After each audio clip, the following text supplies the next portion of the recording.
Trips like the one behind me heading from Union Station to Montreal will be a whole lot quicker when the high-speed rail corridor is complete. Passengers that we spoke to this morning were elated hearing the news. There are delays and it can be 6-7 hours.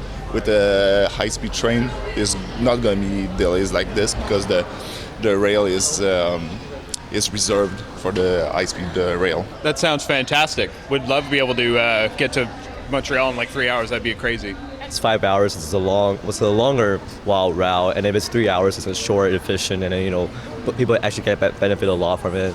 So I think it's a really good choice.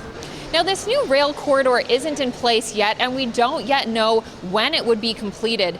But we do know a little bit about just how fast these trains are going to be going. Sources have told our colleagues at Radio Canada these trains are going to travel some 300 kilometers per hour. Just to put that in perspective, currently Via Rail trains travel at about half of that speed. The hope is that you could go from Toronto to Montreal in about 3 hours. It's compared to, about 5.5 hours if you were traveling by car right now.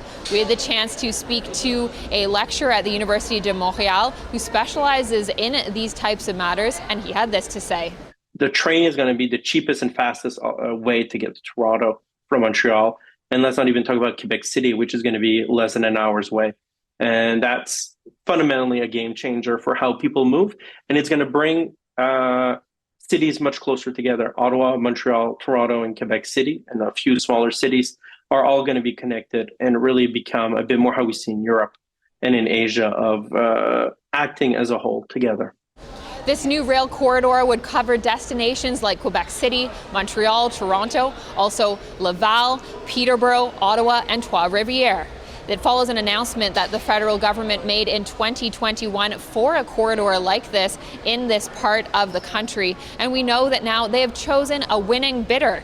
There were 3 competing consortia, but the one that won said that they can build the link at a much lower cost than the $80 billion that was initially estimated. We're expecting this announcement in the coming weeks.